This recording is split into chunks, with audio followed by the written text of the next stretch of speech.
So in section 1, we start off with the idea of having a challenge of economics. We're going to look at these three main questions. First, the basic goals of our economic system. How does our market economy address those goals? And then what role does government have in dealing with this and inside this economic system? Our first idea is that of scarcity.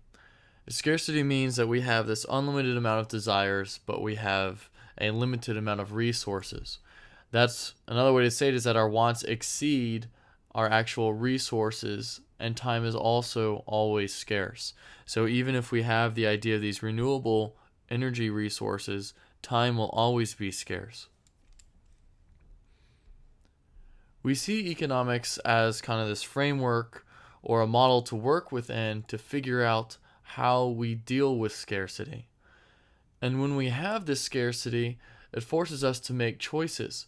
So we want to look at how do we make these choices, and in which ways do these choices best allocate those scarce resources.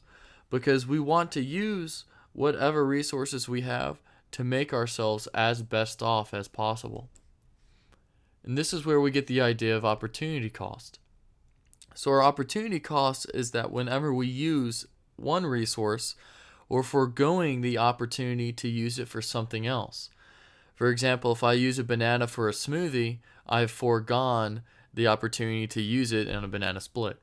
So my opportunity cost of making a smoothie is the sacrifice of not making a banana split with that banana.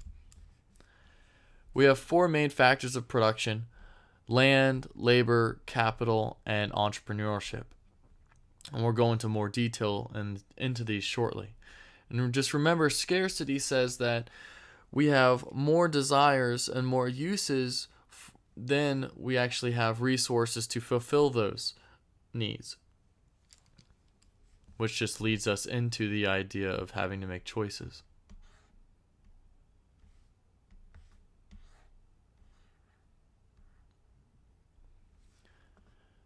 This gives us these three basic questions. First is what to produce. So within a society, we have to figure out how we're going to use those scarce resources. First, we need to figure out what goods and services are we going to create, how are we going to create them, and then once they're created, who's going to actually get them.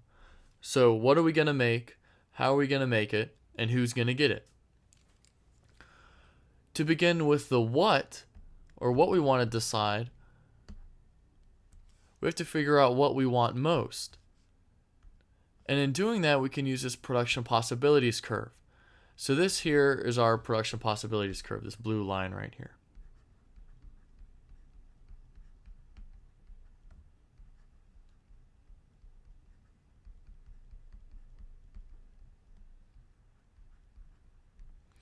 And this tells us when we look at the differences between two goods, so we have our consumer goods on the vertical axis and our military goods on the horizontal axis, we can move along this curve here, along this production possibilities curve, and it'll tell us the combination of these two goods when we sit along this curve.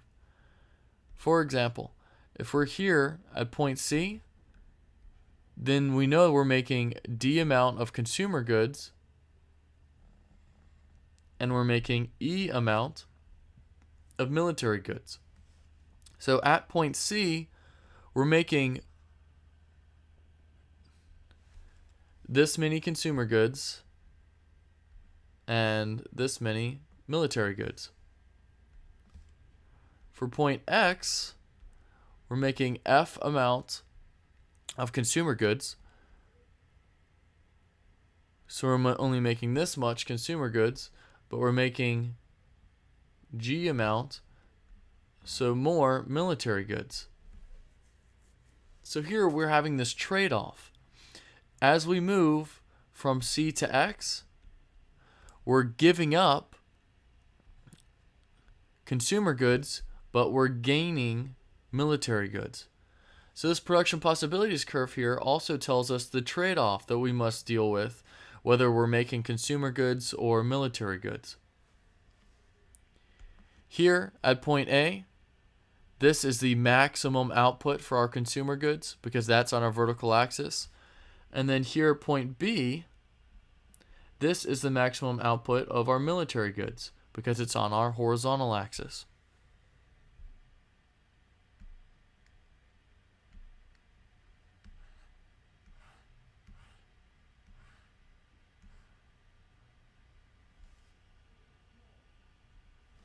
So to go more into these four types of resources, we have the land. When you think of land, you can think of Mother Nature.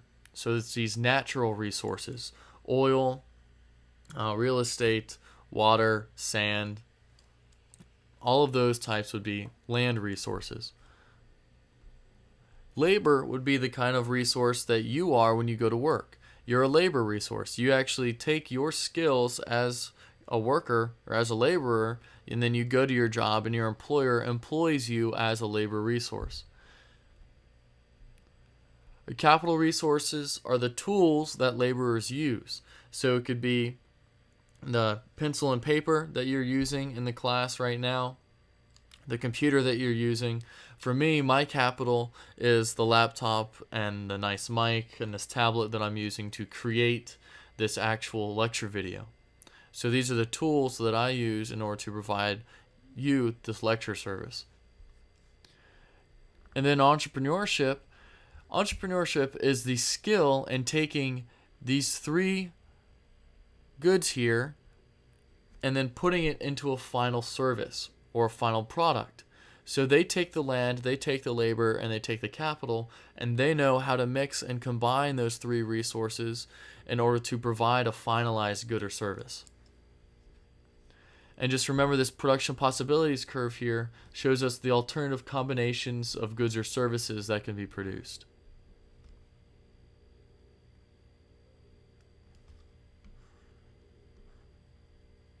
Here, we need to realize that just like with individual people, individual countries also make choices based upon combinations of goods and what they can do with them.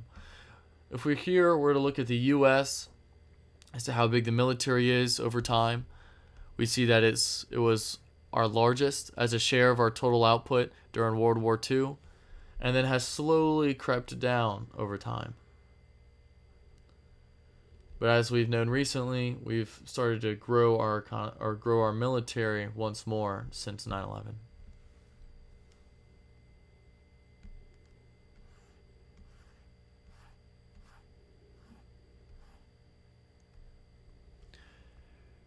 The idea of peace dividends comes from when we can actually build down our military, or if we're no longer in war. Say originally here, we're producing at point S.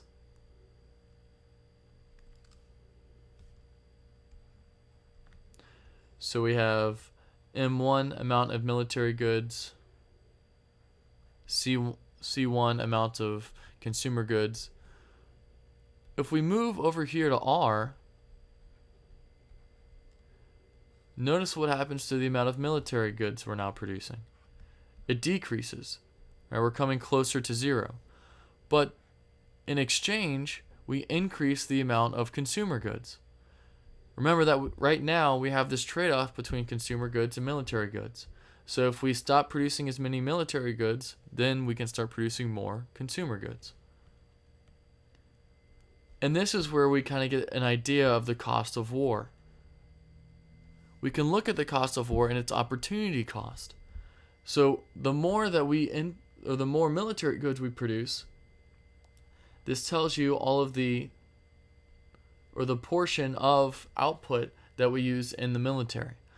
And now notice how we had a non-linear curve, or a curve that looked like this, right? It was bent. So we would not get an exact trade-off. If we stopped producing 4.2% of the military, we would not gain 4.2% of consumer goods, but somewhat of a smaller amount.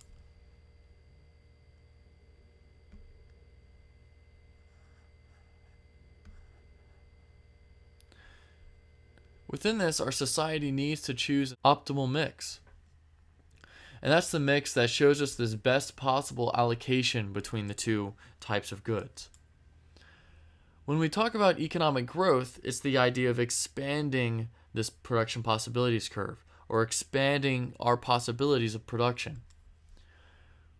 We can get economic growth from investment. When we talk about investment in the economic sense, it's things in machinery, factories, or different types of capital which actually expand production. So don't think of financial investments. Think of actual spending on capital goods. So our economic growth is just expanding our production possibilities curve. And we can show that graphically by actually pushing the production possibilities curve outward. So we see this in 1900. Our production possibilities curve is here in the blue. And then when we expand or see economic growth here,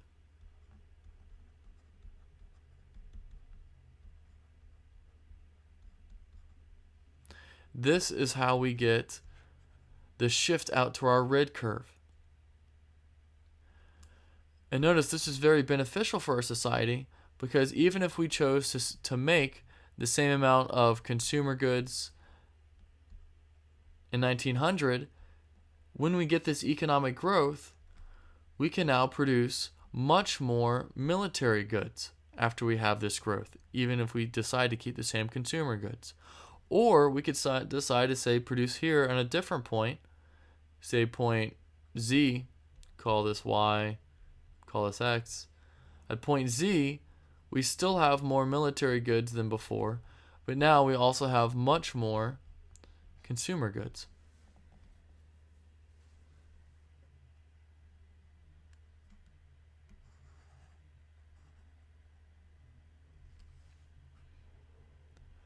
When we choose this how to produce, it's going to entail both efficiency and the use of our land, labor, capital, and entrepreneurial ability. And then it's also going to concern safeguards for environment or other different social concerns as to which type of socioeconomic group or demographic is working in which industry. The for whom to produce in a market economy is seen as whoever can have the ability to buy it. So they need the ability, meaning they have enough income, and they also need the desire or the want. Within the communist ideal is this from each according to his ability and to each according to his need. We can see that this fails because it has no incentive to actually work. Because if I'm told that I'm going to work to my best ability and then I'm not going to reap any of the benefits from it, I have no incentive to do so. If I'm told that according to my ability, the hardest that I can work, it's just going to be given to someone else that doesn't work as hard, but just says that he needs it more, I have no incentive to actually work harder. This is the same idea with taxes. Because if I know that I'm going to work really hard and instead the government's just going to take away my income or the benefit of my work, that's going to discourage me from actually working harder. So our optimal distribution of income is going to satisfy both our sense of fairness and our desire for more output. A desire for more output is just going to come from our desire of personally being benefited.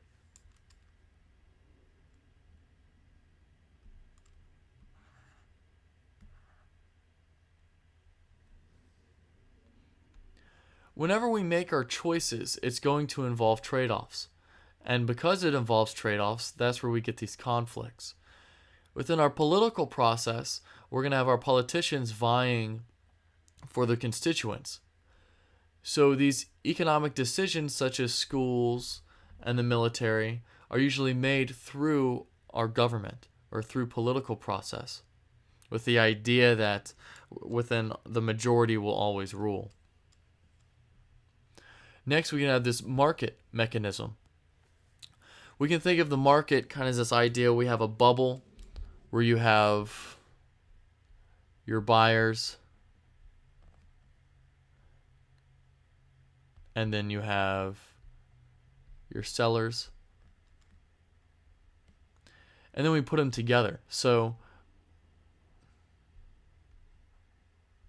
this is our buyers.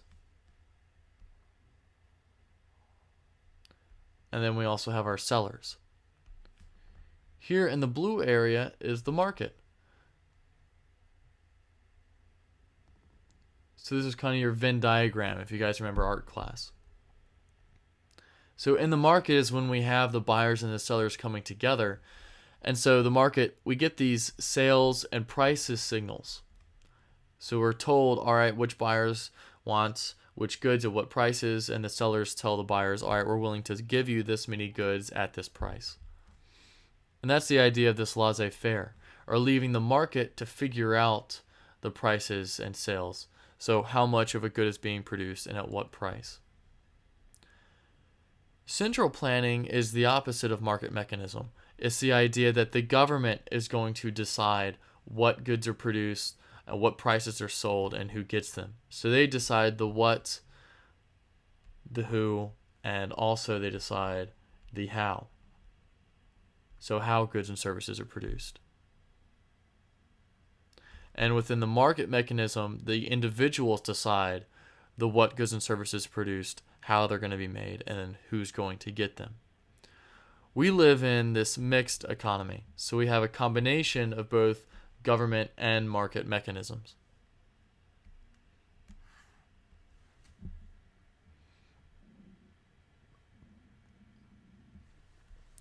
Now we can get undesirable choices. This is when we have something called market failure.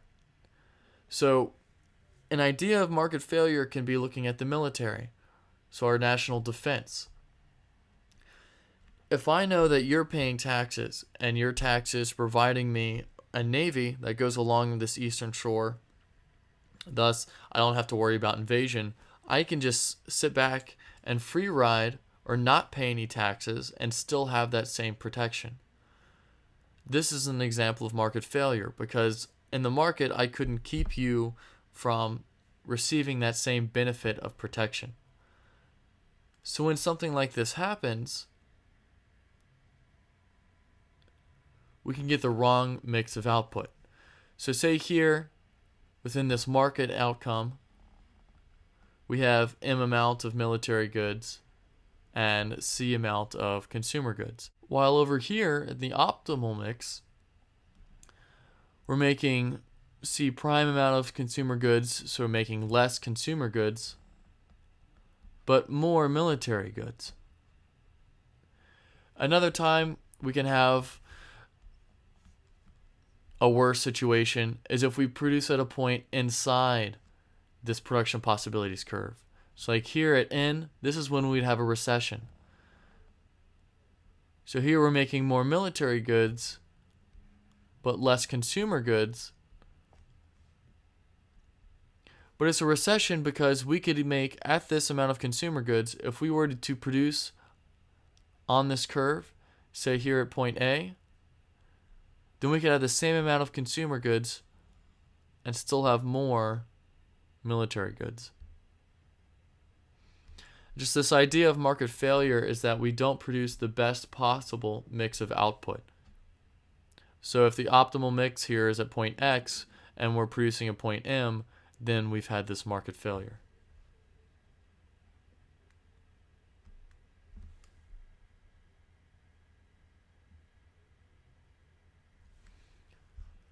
We can also see market failure in the sense of externalities. So if we have an innocent third party and they see a cost or a benefit, then that's not included in the transaction. An example here is that I go to the store and I buy flowers. I then take the flowers and plant them in my front yard. You, an innocent third party, walk down the street and notice the flowers and are happy from it. You benefit from seeing those pretty flowers. You have now had a positive externality because you've benefited from that, but you were innocent in the sense that you were not involved in the transaction of me going over to Lowe's and then paying $3 for flowers. So when we look at negative externalities or things that involve costs, such as pollution, we look to the government to send in regulations on how goods are produced or how they affect pollution, with the idea that it rectifies those market failures. We can also, as a society, decide that there's too much poverty within our society. So then we use taxes and income transfers, which will we see as food stamps, welfare benefits, Social Security. So it's essentially reslicing the pie or redistributing income, taking money from the rich and giving it to the poor. And this is in the sense that we use government intervention to get a more desirable for whom answer. Now, with this in mind, we need to remember that the government can fail just as easily as the market can fail. So our government failure is when we have this intervention, but it fails to improve or worsens the previous market outcome.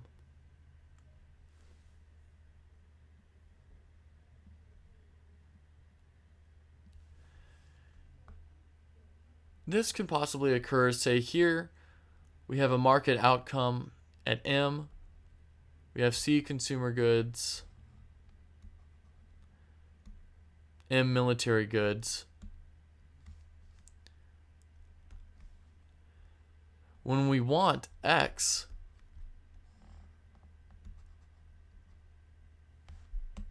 military goods, or so we have X, whereas M prime, military goods, and C prime, consumer goods, we have less consumer goods, but more military goods. But the government actually takes us back here to G.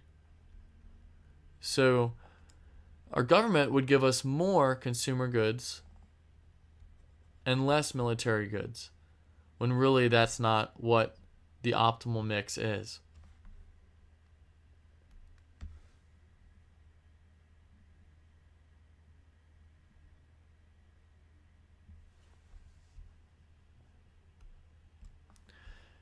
So this essence of our mixed economy is where it's very important, because we use a combination of both our market signals and then government interventions to answer our what, how, and for whom questions. This is why we use economic theory, to help better understand to what mix we should use between market and government. So we want to use economic theory to help society answer these three questions. And then we also want to try and predict how changes in government policy or market institutions are going to affect our society. We look at both macro and microeconomics. When you think of macro, you can think of the group of individuals.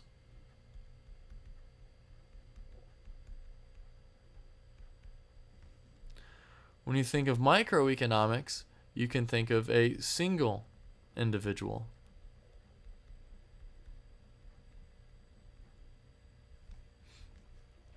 So this macro here looks at an entire economy, whereas the micro looks at individuals, firms. An example of this is if we were looking at the world.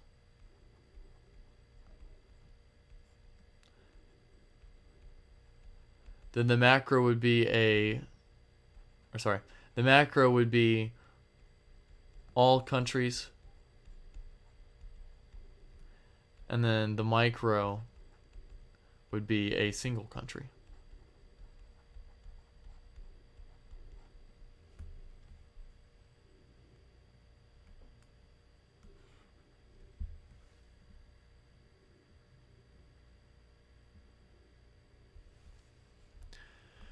So then we get into the theory versus reality when we actually try to start predicting how more market or more government will affect our economic situation. To do this, we gather up theories or models to try and understand this economic behavior so that we can predict how it will actually change. You can kind of think of economic models as maps. So it's the idea that we have this set map of what we know it looks like, and then we can try and say, all right, if we change this city over to here, we change this road over this way, how is that going to change the flow of traffic or the flow of our demographics? When we do this, we have to assume ceteris paribus, or we assume that other things remain equal, so that everything else stays unchanged. This lets us focus on the relationship just between two different types of variables. So earlier when we were looking at consumer goods versus military goods, we were holding ceteris paribus because we assume that if we drop down consumer goods, we're only affecting an increase in military goods. So just those two things are the only things that we're looking at. The problem with it is that it increases the risk of error. But it's still better than to be approximately right than to be dead wrong with something. And that's why when using this ceteris paribus, it helps us to simplify the argument so it's better to understand.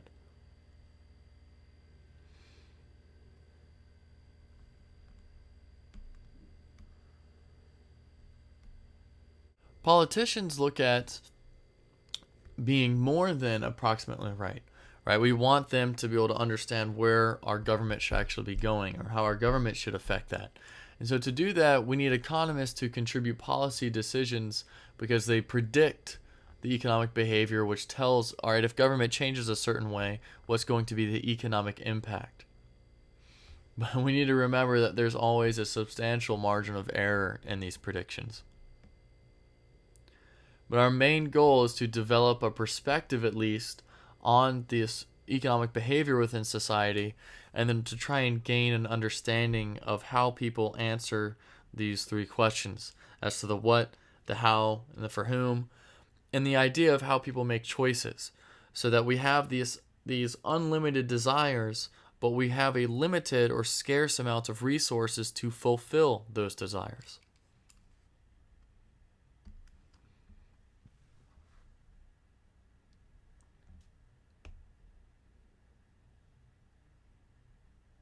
And now within this appendix, I'm just going to go over quickly with you some of the math that you guys should remember. All right, for a slope is just looking at our rise over run. So we take 2 points here, say point M and point M.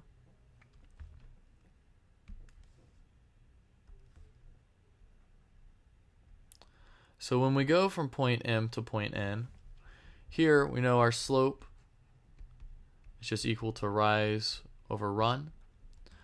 So we know that we rise 1 grade point. So it's equal to 1, and we know that we run 4 hours of study time. So in our slope is just rise over run, which is our 1/4. Right, so we know we're going to increase 1 from 2 to 3, and then we're going to increase by 4 on our number of study time. So our slope here is just 1/4.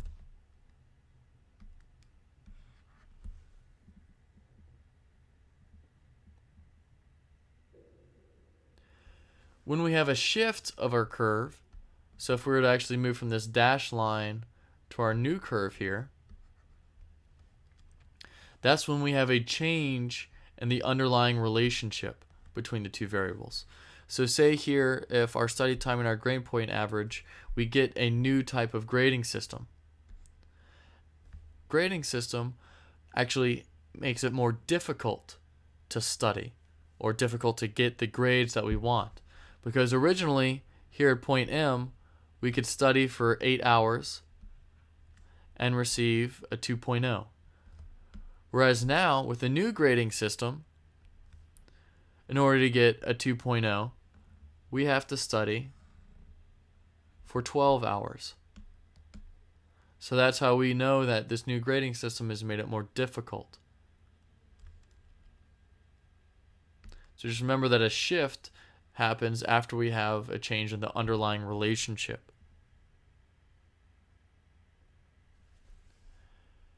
A change in slope can also cause differences. Here we see when we have this change in slope, originally in our dashed line, with 8 hours of study time, we can receive a C, whereas afterwards, we need 12 hours. And then when the slope gets more, we have an even higher change here if we want to get a B. So originally, for a B, we could get 12 hours of study time, but then after we have this slope change, in order to get a B, we need 18 hours. So originally, our slope is 1/4, and now our slope is 1/6. So we notice that as our slope decreases, we need more and more study time to get the same grade.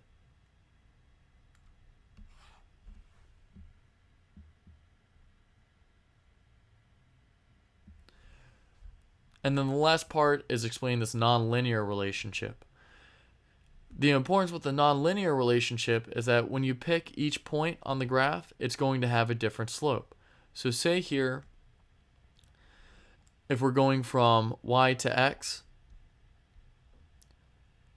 then we're going to have a slope of 1/6. Whereas if we're going between these two other points on the line from x to y, we have a slope of 1/8. So depending on where we are on this actual curve, we're going to have different slopes, which explains different types of trade-offs between our two variables, here being our grade point average and study time. And that is the end of section 1.